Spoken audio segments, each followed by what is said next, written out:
et bienvenue dans l'émission Parole de Femme, une semaine pour être entièrement libre. Et ce n'est pas la promesse de Parole de Femme, ce n'est pas la promesse d'Aurélie, ni de Nadine, ni de moi, mais c'est la promesse que nous avons dans la parole de Dieu. Et nous croyons que pour toutes celles qui manquaient de liberté jusqu'ici, vous allez l'expérimenter pleinement et que dans tous les domaines où vous vous sentiez prisonnière, les chaînes vont tomber, les portes de la prison vont s'ouvrir et que vous allez vivre de glorieuses délivrance et libération tout au long de cette semaine. Amen. Amen.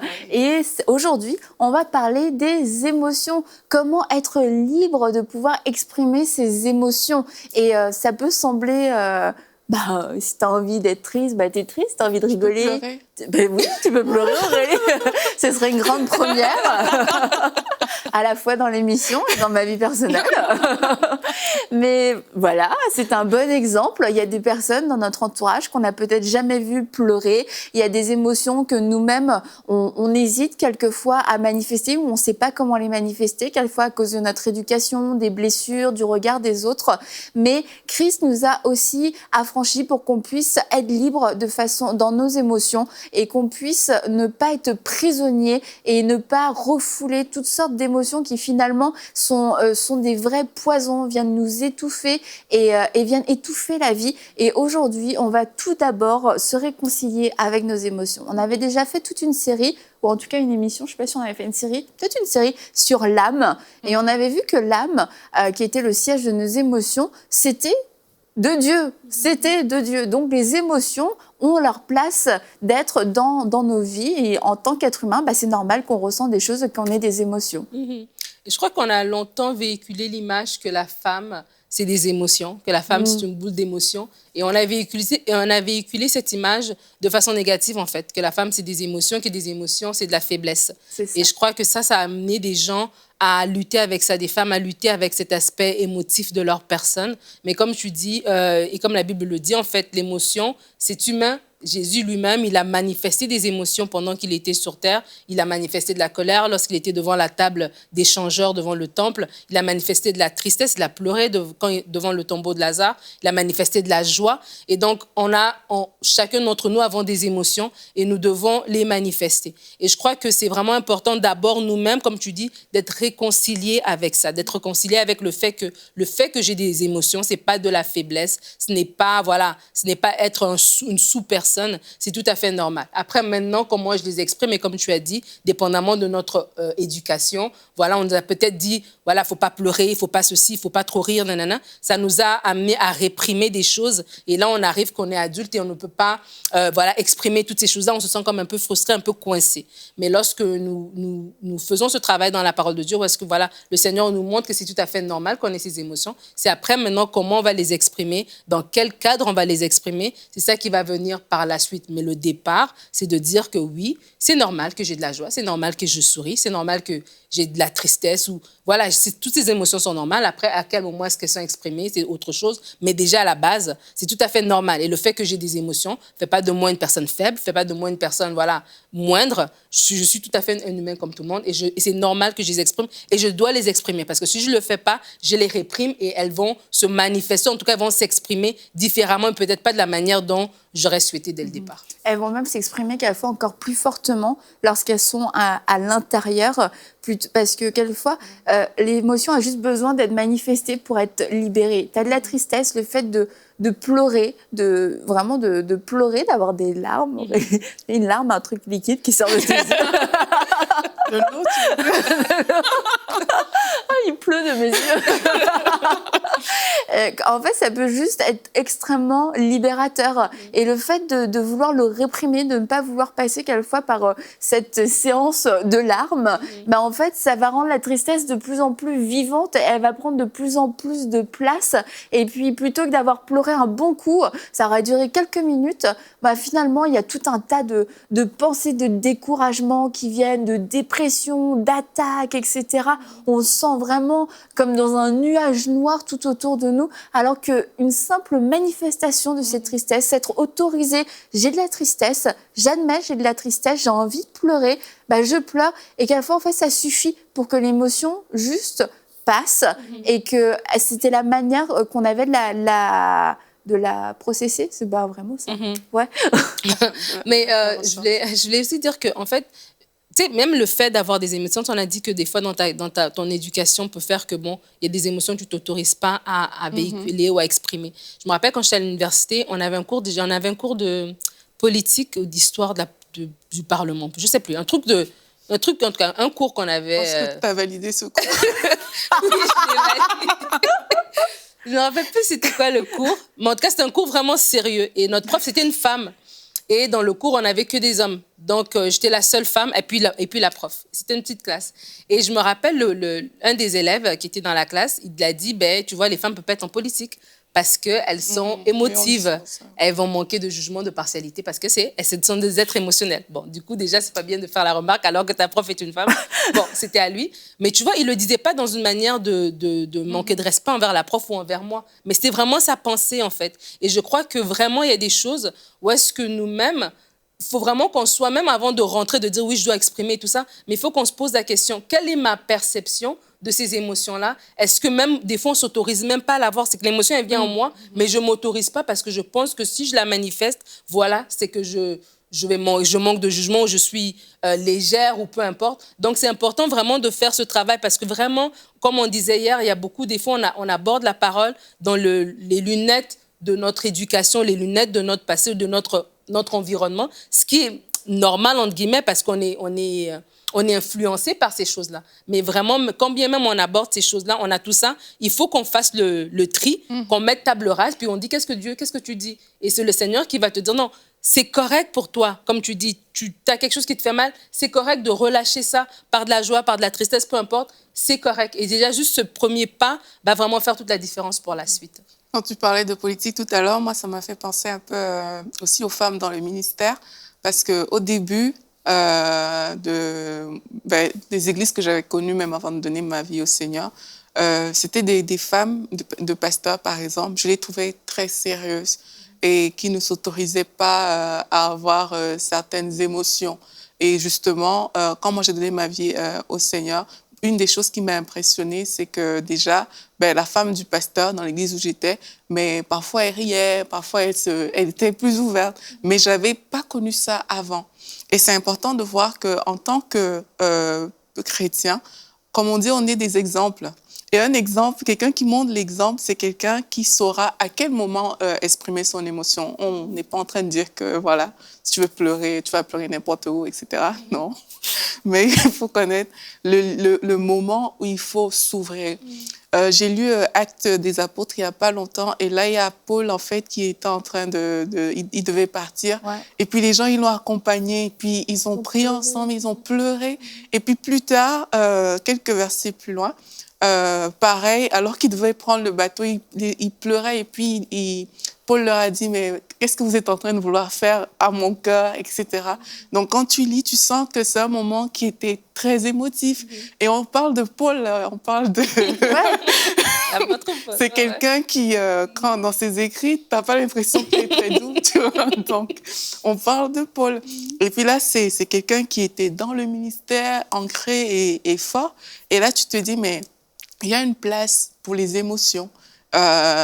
Comme je redis encore, il faut savoir où est cette place. Oui. Mais il y a une place pour les émotions, il y a une place pour pouvoir s'exprimer, pour dire aux gens qu'on les aime. Mais... Qu'est-ce que tu veux dire? Qu'est-ce que tu veux dire par là? Vous m'avez dit.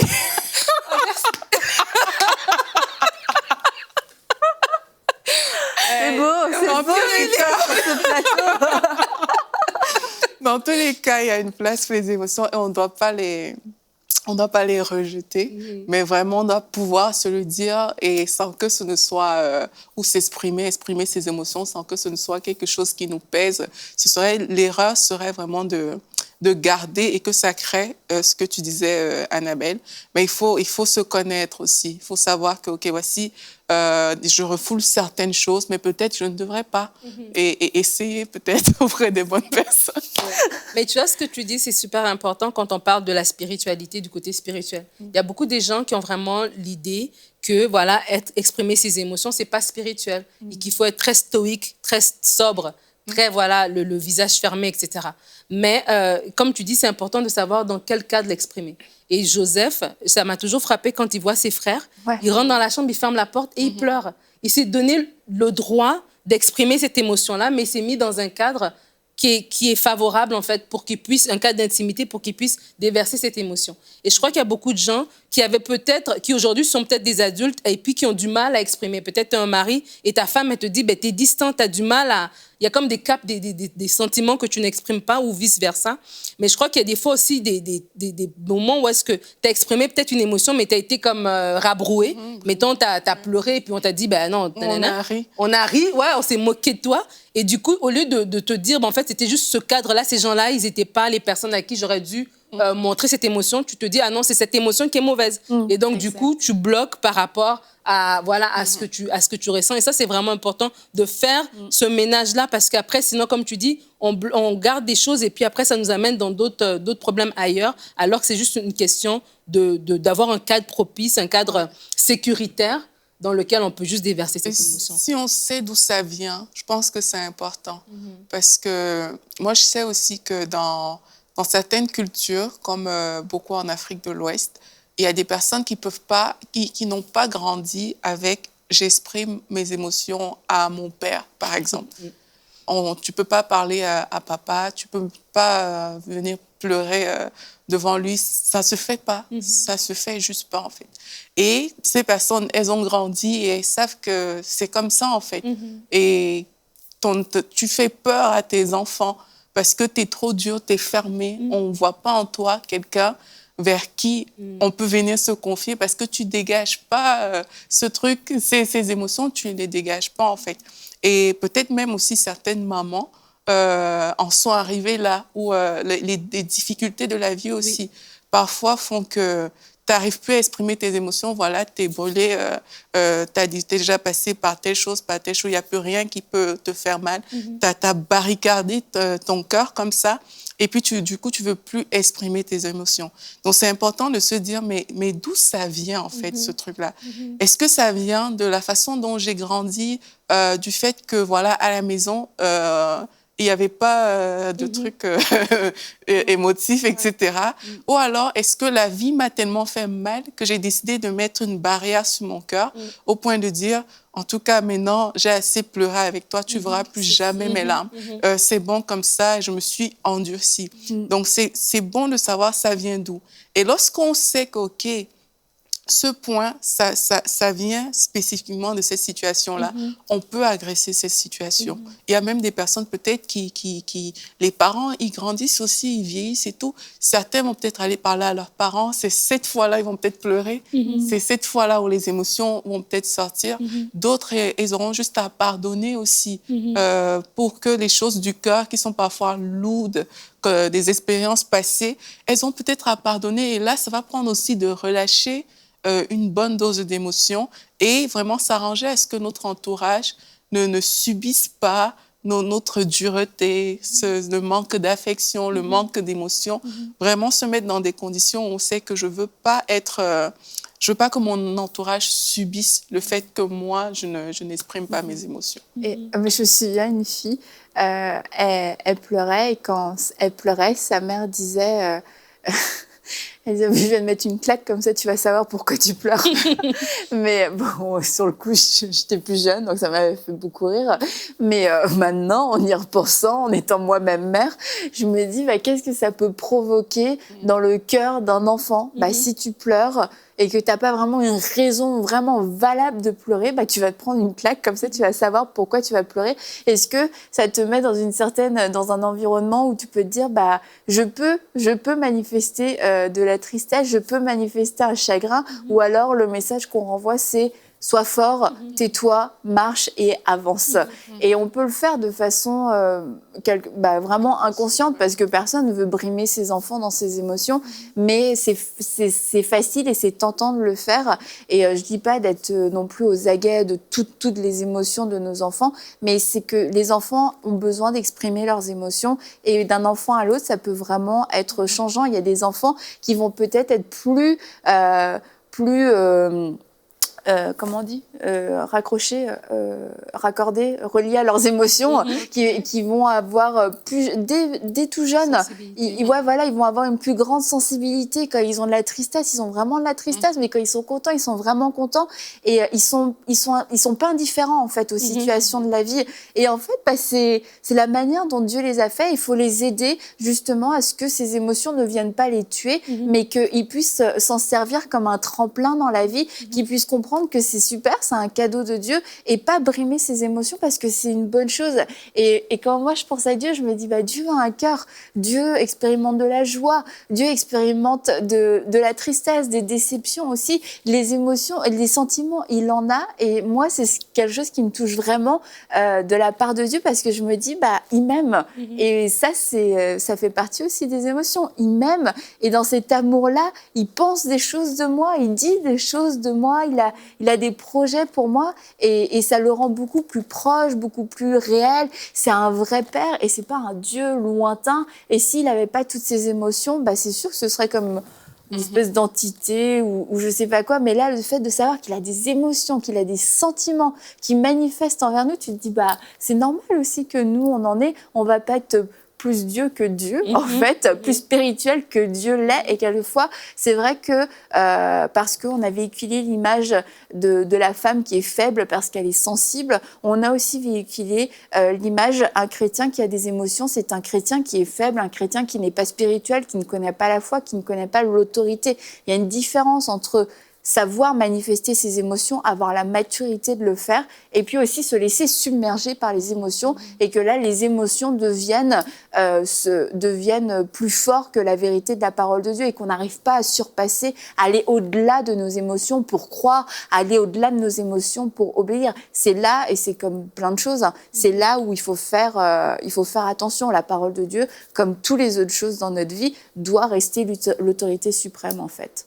C'est ça, c'est ce que quand on a une émotion qui vient, de la passer au travers, au filtre de la parole, parce que c'est pas toutes les pensées qu'on a qui sont des pensées qui viennent de nous, et des fois même nos propres pensées peuvent être en désaccord avec ce que la parole dit. Mais tu parlais de l'enfant qui est brimé, et je crois qu'il y a des parents en fait qui ont cette difficulté-là en fait avec leurs enfants, parce que eux-mêmes n'ont pas grandi dans ce cadre-là, tu vois. Et des fois, c'est peut-être pas que ton père était méchant, mais peut-être que vous étiez une grande famille, et puis on n'a pas le temps de commencer à prendre le temps pour chaque personne. Et puis, voilà, c'était comme ça que c'était. Et il y a eu des blessures ou des réactions, ou des façons de faire qui se sont installées en toi et que tu n'arrives plus à surmonter, en fait.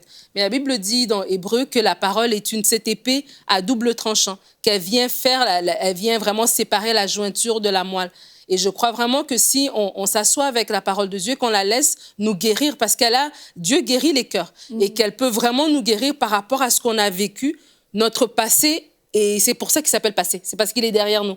Il n'est pas notre présent, il n'est pas notre futur. Il est resté derrière, et de dire, OK, je guéris de la façon dont j'ai été élevée, de mes blessures, de tout ce qui s'est passé auparavant, pour que moi, maintenant, quand quelqu'un viendra vers moi, je n'ai pas la réaction que moi j'ai eue quand j'ai dû aller vers quelqu'un. Que quand mon fils viendra, ou ma fille, ou ma femme, ou mon mari, ou mon ami, j'aurai cette belle réaction, je saurai accueillir cette émotion-là et puis bien l'irriguer, bien la diriger. Et je crois que vraiment, même en tant qu'amie ou en tant que femme, on est entré dans un groupe de femmes, c'est important de comprendre que quand quelqu'un me partage une émotion, je suis privilégiée de voir la vulnérabilité de cette personne-là. Tu vois, des fois, comme on a parlé, des fois, on a une émotion qui est bloquée parce qu'on l'a partagée et les gens se sont moqués. Mais non, en fait, je suis privilégiée qu'elle me montre ce côté-là d'elle, et je dois vraiment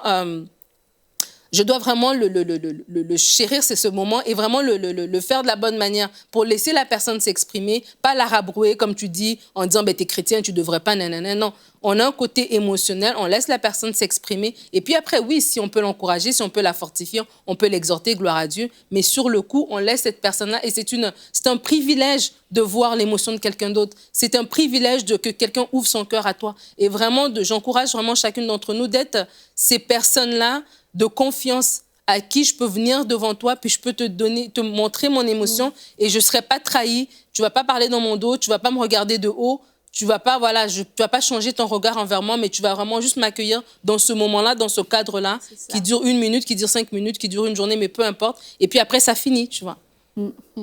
Et tu parlais des femmes qui s'expriment et tout. Et peut-être c'est la 3e fois que je le dis, il y a un cadre. Donc, c'est vrai, parce que si... Vous avez compris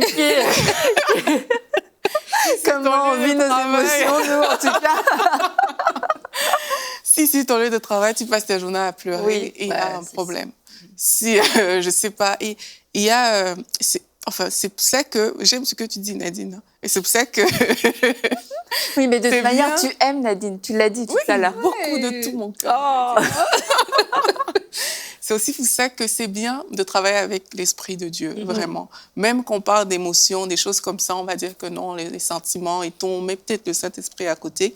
Mais c'est bien de travailler avec l'Esprit de Dieu, même en termes d'émotions, parce que dans certaines circonstances font que peut-être ton émotion est vive, elle est forte et tu veux la manifester, mais tu sais que tu ne peux pas.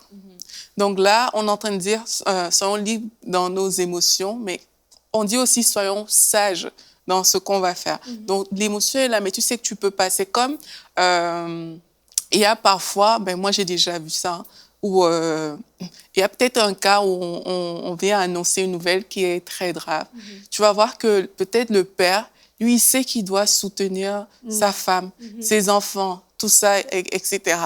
Mais lui, parce qu'il sait qu'il doit être fort pour eux, il y a des émotions qu'il ne va pas forcément exprimer devant sa femme et ses enfants. Il sait que si lui, il craque, mais tous les autres seront à terre, quoi. Il sait qu'il doit être ce pilier. Et quelquefois, on n'a pas cette sagesse de se dire, à cet instant, vraiment, ma sœur pleure, mais si je viens pleurer plus qu'elle par rapport à l'affaire, je vais l'anéantir. C'est comme, c'est fini là. C'est pour ça que je dis, il faut travailler avec le Saint-Esprit aussi dans ces choses-là. C'est de comprendre que parfois, il va falloir... la liberté, c'est aussi ça. C'est aussi de dépasser parfois ces émotions-là pour, justement, parce qu'on se met à la place d'autrui, pas pour les refouler, hein, pas pour faire la barrière, mais parce qu'on se met à la place d'autrui. Parce que tu réalises que si tu es mère dans une situation, si ton enfant te voit pleurer pour certaines choses, ça peut signifier beaucoup de choses dans la vie de cet enfant qui peuvent, lui, l'orienter mal, entre guillemets. Donc, c'est aussi de se dépasser. Parce que on dit que les femmes ont manifesté l'émotion et tout. Moi, je ne trouve pas ça mauvais. C'est bien de manifester ses émotions. Mais non, dans certains cadres, vraiment, il faut se dépasser. Il faut savoir que, OK, il y a un temps pour pleurer. Ça, la Bible nous le dit. Mais le lieu n'est pas clairement défini. Il y a des lieux où c'est pas ce lieu-là, c'est pas là-bas que tu dois le faire. C'est pas devant ces personnes-là que tu dois le manifester, mais ça ne signifie pas que quand tu seras dans le bon lieu, mais tu pourras laisser libre cours à tes émotions. Donc, avoir la liberté, c'est aussi se dépasser. C'est aussi savoir que, OK, dans cette circonstance, là où ma sœur m'a approchée, elle est dans cet état-là, je veux être un soutien pour elle. Je veux pas être plus affectée qu'elle, alors que c'est elle qui est venue... vers moi, je veux être un soutien pour elle. Et parce que je veux être un soutien pour elle, je veux la porter. Je ne veux pas laisser mes sentiments m'empêcher, mes émotions m'empêcher de la soutenir. Je veux essayer de dépasser ces émotions pour soutenir ma sœur et à l'endroit propice, dans le meilleur lieu, mais je pourrais laisser aussi libre cours à mes sentiments. C'est important lorsqu'on sort de ce genre de saison, on a vraiment eu la grâce de pouvoir porter peut-être les gens autour de nous, de quand même réaliser j'ai vécu moi aussi des émotions et peut-être que j'ai pas eu le temps, j'ai pas eu l'occasion de les mettre devant Dieu, j'ai pas eu le temps de vraiment les exprimer, les manifester à mon tour et de pas s'illusionner parce que j'ai eu la grâce pendant un temps qu'en fait il s'est rien passé et je peux passer à autre chose parce qu'en fait souvent c'est ce petit moment charnière qu'on peut ignorer, qu'on peut sauter et qui peut être dangereux et qui peut nous rattraper finalement après et on se dit c'est parce que j'ai pas pris le temps finalement quand toute cette épreuve s'est terminée, quand tout le monde allait bien, tout le monde passait à autre chose, moi aussi j'ai voulu passer à autre chose et du coup j'ai manqué juste la fin de cette saison et cette fin là ça peut être une fin de consolation, une fin où Dieu juste dit ok c'est terminé, va dans ta prochaine saison. Par rapport à ce que tu dis Annabelle, il y a quelque chose que moi on m'a appris à l'église parce que j'étais responsable de plusieurs personnes, c'était d'apprendre à se décharger, vraiment. Et c'est systématique. Hein. on rentre pas avec des problèmes des gens chez nous. Donc, quand une personne vient et elle te relâche ses émotions et tout, tu accompagnes cette personne, mais toi aussi, à ton tour, tu décharges cette émotion, mais toi, tu le fais à Dieu. S'il y a des choses qui relèvent d'une autorité, tu vas vers l'autorité, mais tu le fais vraiment avec Dieu et tu te décharges. Et toi, quand tu rentres chez toi, tu ne transportes pas les émotions des uns et des autres jusqu'à chez toi, en fait. Mais toi aussi, tu apprends juste à te décharger. Et beaucoup de personnes ont besoin de ça. Les mères qui reçoivent tout de leurs enfants dans une maison, etc. Parfois, il faut juste se décharger aussi auprès du Seigneur et de ne pas rester dans ce cycle-là. Et Aurélie, tantôt, tu parlais du cadre et qu'on ne peut pas pleurer au travail, etc. Et je crois que tu sais, là, quand la Bible dit que, bien-aimé, je souhaite que tu prospères à tous égards, comme prospère l'état de ton âme, je crois qu'il y a une maturité aussi émotionnelle qu'on doit gagner en tant que personne. Et si on se trouve que, voilà, comme tu disais, l'enfant qui a ses émotions à vif, et qu'à l'âge adulte aussi, on a ses émotions à vif et on a du mal à respecter le cadre, justement, il y a peut-être une porte pour une progression de maturité émotionnelle qu'on doit aller chercher. Et c'est devant vraiment le Seigneur qui doit nous amener à grandir de ce niveau-là. Mais tu parlais aussi de l'importance, tu parlais des mamans. Et je me rappelle, j'avais fait une rubrique famille à Bonjour chez vous sur les mères monoparentales.